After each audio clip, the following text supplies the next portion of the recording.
सुप्रभात बहनों। कक्षा 9 आज जो है काव्य खंड में अगला पाठ देखेंगे।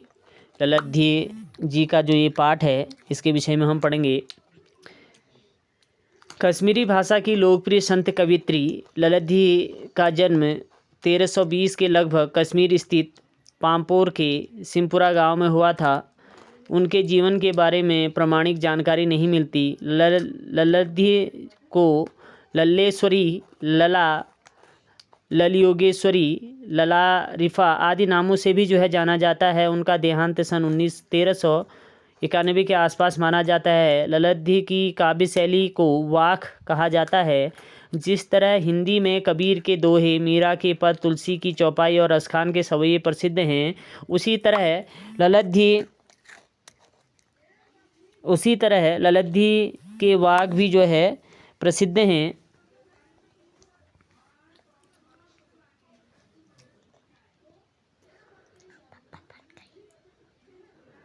अपने वाकों के जरिए उन्होंने जाति और धर्म की संकीर्णताओं से ऊपर उठकर भक्ति के ऐसे रास्ते पर चलने पर जोर दिया जिसका जुड़ाव जीवन से हो। उन्होंने धार्मिक आडंबरों का विरोध किया और प्रेम को सबसे बड़ा मूल्य बताया। लोक जीवन के तत्वों से प्रेरित ललध्य की रचनाओं में तत्कालीन पंडिताऊ भाषा, संस्कृत और दरबार के बोझ से दबी फारसी के स्थान पर जनता की सरल भाषा का प्रयोग हुआ है। यही कारण है कि ललध्य की रचनाएं सैकड़ों सालों से कश्मीरी जनता की स्मृति और वाणी में आज भी जीवित हैं। वे आधुनिक कश्मीरी भाषा का प्रमुख स्तंभ मानी जाती हैं। यहाँ पे जो उन्होंने जो वाक लिखा है उसमें हम 4 वाक इनके हैं, उसमें से जो है पहला अर्थ देखेंगे।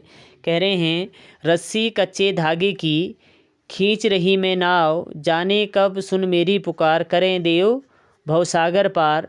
पानी टपके कच्चे सकोरे, व्यर्थ प्रयास हो रहे मेरे, जी में उठती रह रहे हो घर जाने की चाहें घेरे। यहाँ पे जो है कह रहे हैं कि रस्सी कच्चे धागे की खींच रही मैं नाव। कवित्री जो है यहाँ जो है रहस्यवाद का जो है उन्होंने यहाँ पे उदय किया है। कवित्री कह रही हैं कि रस्सी कच्चे धागे की खींच रही मैं नाव, जीवन रूपी कच्ची धागे से जो है मैं जो है अपनी इस सांसारिक जीवन का जो नाव है उसको जो है खींच रही हूँ। कच्ची सांस रूपी डोरी से जो है जीवन रूपी नाव को जो है मैं खींच रही हूँ। कच्ची इसलिए कहा गया क्योंकि कच्चे धागे जो है सांसों को इसलिए कहा गया है क्योंकि श्वास जो है कभी भी जो है रुक सकती है। इसलिए कह रहे हैं रस्सी कच्चे धागे की खींच रही मैं नाव। कह रहे हैं कि श्वास रूपी इस कच्चे धागे से जो है मैं जीवन रूपी नौका को जो है खींच रही हूँ।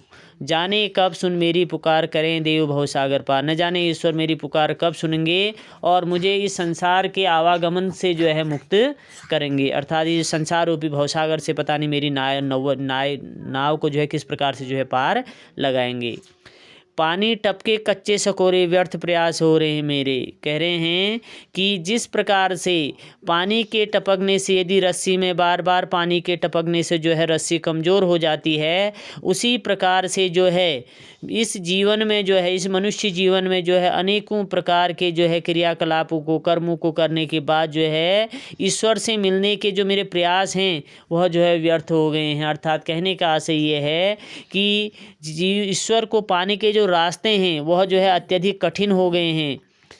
जी में उठती रह रहे हो घर जाने की चाह है घेरे। यहाँ पे घर जाने की चाह से आशय कवित्री का है ईश्वर की प्राप्ति। इसलिए कह रहे हैं कि बार बार मेरे मन में जो है यह इच्छा उत्पन्न होती है, बार बार यह इच्छाएं जो है मेरे अंदर से जो है उत्पन्न होती हैं कि न जाने ईश्वर से मेरी मुलाकात कब होगी। अर्थात मैं ईश्वर के श्री चरणों में न जाने कब मुझे जो है स्थान प्राप्त होगा। फिर देख लेंगे एक बार।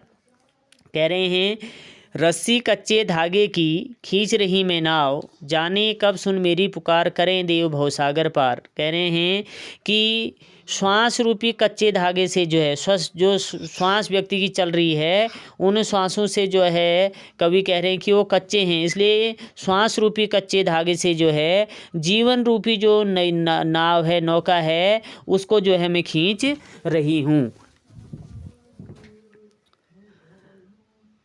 जाने कब सुन मेरी पुकार, करें देव भवसागर पार। न जाने ईश्वर जो है मेरी इस विनती को कब सुनेंगे और मुझे सांसारिक जीवन से जो है, इस सांसारिक जीवन के भवसागर से न जाने मुझे कब पार कराएंगे, कब न जाने मैं जीवन मरण के बंधन से जो है मुक्त हो पाऊंगी।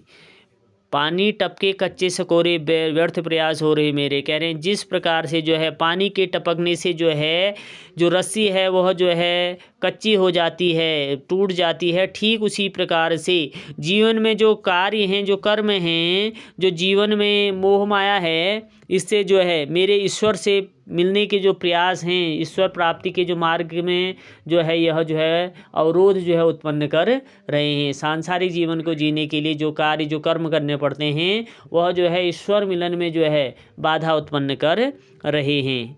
जी में उठती रह हुक, घर जाने की चाह है घेरे। कह रहे हैं कि हृदय में बार बार जो है मेरा जो है एक ही इच्छा उत्पन्न होती है कि न जाने ईश्वर के पास में कब जाऊंगी, अर्थात ईश्वर की प्राप्ति मुझे न जाने कब होगी। इसी का अर्थ कीजिए।